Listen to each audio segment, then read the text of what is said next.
Hey everyone. A new lens won't pay the bills, and a new MacBook is not what's gonna feed the kids, furry or otherwise, wherever my dog is. So if you wanna make more money as a photographer, here's 3 things that you need to focus on. Let's get into it.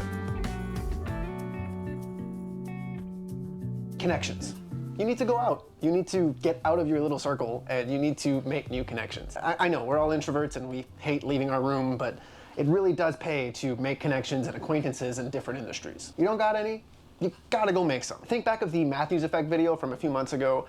You gotta think of that butterfly effect. You gotta think of those little individual meetings with different people where you're building that relationship over time. You know, it's not like, oh, I spent 6 hours with this person, I need a return on my investment now.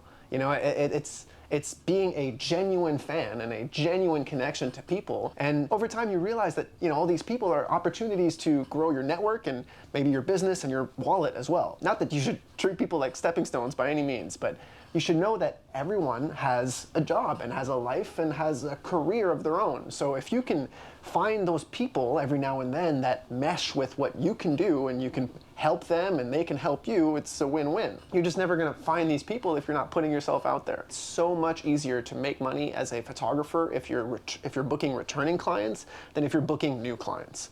It's just so much easier to please a client that's already booked with you than it is to find someone else. So fostering those relationships with the people you do have is as important, if not more important, than going out and meeting new people.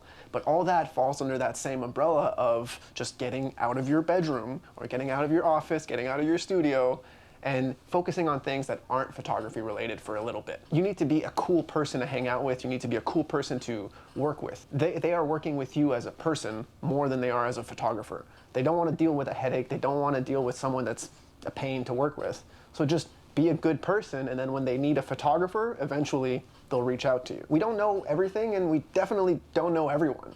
And at the end of the day, my year is dictated by like a dozen or so people. So I don't need a whole lot of connections. I just need a few. But I'll never make those few if I don't go out and look. People and clients feel much more inclined to book with you as a person if you're sharing and posting your stuff. You know, if you look like an active and a working photographer, which I hope we all are, post it and share it. And when you're able to post what you're working on, it makes other prospective clients feel like, oh, well, he's actually an active photographer, or he hasn't reached out to me as trying to make money or a cash grab. This is just his business. This is what they do. So post your stuff, put it out there. That's how you kind of keep building credibility of yourself as a photographer. If you've ever heard of Clay Cook down in the Midwest, he's a fantastic commercial photographer, does a lot of the stuff with the Kentucky Derby. And what he's credited his entire career to, at least at some point in one video that I watched one time many, many years ago, but he had said that he credits his career to going out and to meeting people in bars. And sure, maybe that's not the best way to do so if that's not for you, or, you know, I know it's not for everyone, is what I'm saying, but it does go to show that you need to make connections, because people want to book with you as a person. They don't care how good your photography is. They don't even know what the difference between how great your photography is versus the next guy. So just be the better person to work with, and that's how you'll book them. Next, you need to invest in a portfolio. And I don't just mean like a couple $100 here and there, or taking a nice picture that you like every couple weeks. But I mean, you need to make your portfolio look like the shoots you want to book. If you want to book a $100,000 shoot, you need to make a $100,000 test shoot. If you want to book $5,000 weddings, you need to book engagement sessions that look like those $5,000 weddings. You need to be able to tell your clients what they'll expect just by looking at your portfolio.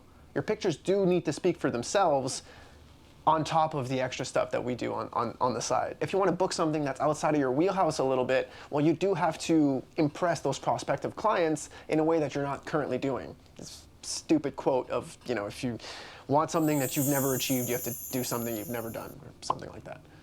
So just take that to heart and really kind of put that into your portfolio.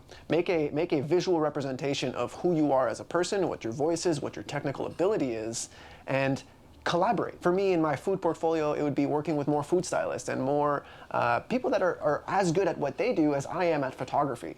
You know, if I'm focusing on the photos and the lighting and the composition and the story behind the image, it's hard to also do the food styling and the prop styling and the cooking and all the extra stuff that goes on in these photo shoots.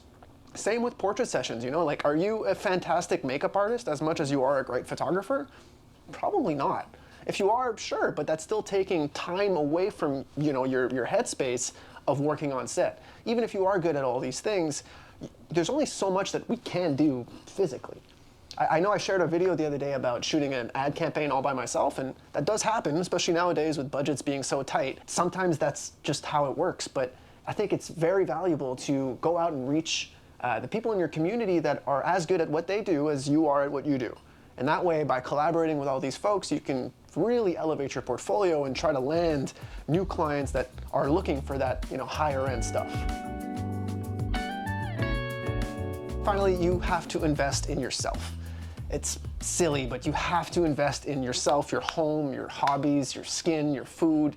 All that stuff is pivotal to who we are as photographers. If you come into your environment, your space, and you don't have to worry about all the clutter and all of the extra stuff that's going on in your mind, and you can just create, it'll make you a better photographer.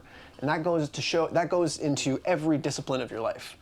Whether that's social, whether that's your work, or whether that's, you know, your personal life, or even just you by yourself in your house, in your environment, take care of yourself. Close off all those loose ends. Make it as easy as possible for you to be a fantastic photographer. It really isn't about the lenses, it's not about the gear, it's not about, you know, all this grip and all this equipment and stuff like that. It's about the environment in which we use all that equipment. And that environment can be physical, like our home, or it can be psychological, in our heads. You want to be in a good headspace, and you want to be able to maximize your photography, and the only way to do that is by being the best version of yourself. That means leaning into your hobbies. That means making sure your environment is clean. That means eating good and healthy food that will make you energized, and not filling your body with a bunch of processed crap that is going to make you feel and think negatively. I'm not perfect. I'm not telling you that it has to be like this or else you're going to fail. But I am saying that if you treat yourself like crap, your output is going to be crap. So just make sure that everything around you is as good as possible and is as peak performance as possible, so that you can focus on that photography at that same level. Invest in yourself, invest in a portfolio, and invest in your connections and the people around you. Don't invest in lenses and cameras and gear and stuff like that. You'll be way better in the long run. Anyway, thanks for watching, guys. I'll see you in a couple days. Later.